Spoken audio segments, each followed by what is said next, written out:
What a feeling to finally be home. A man from Atlanta is home after spending 120 days in the hospital battling COVID-19.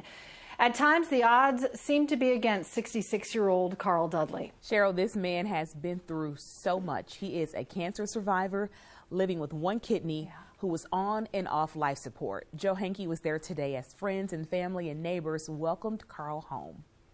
66-year-old Carl Dudley is a fighter. There's no other way to say it.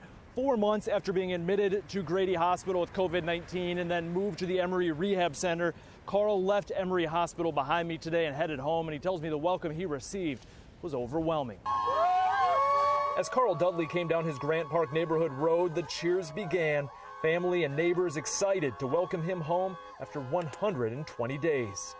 What I hate is that it's the social distancing thing, so I would love to hug everybody because I know they prayed for me. Their prayers were answered.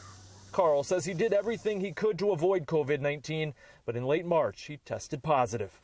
Found that I was positive, and I just kind of stayed in the house. Over the next week, he began struggling to breathe. I talked to 2 or 3 people, and each one of them was like, "You don't sound good. You don't sound like yourself."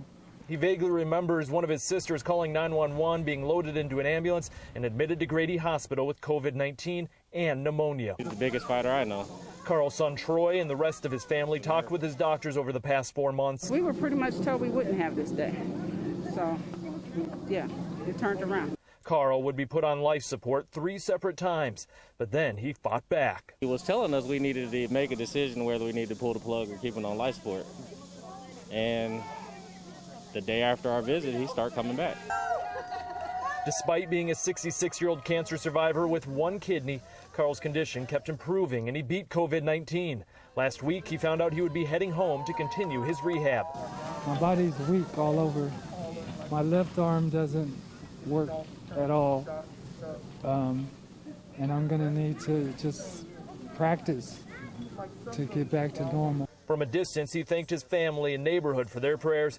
He now hopes his story can give patients hope and be a warning to others. COVID is very real, and it can do some serious damage to your body. Glad to see Carl back home. Well,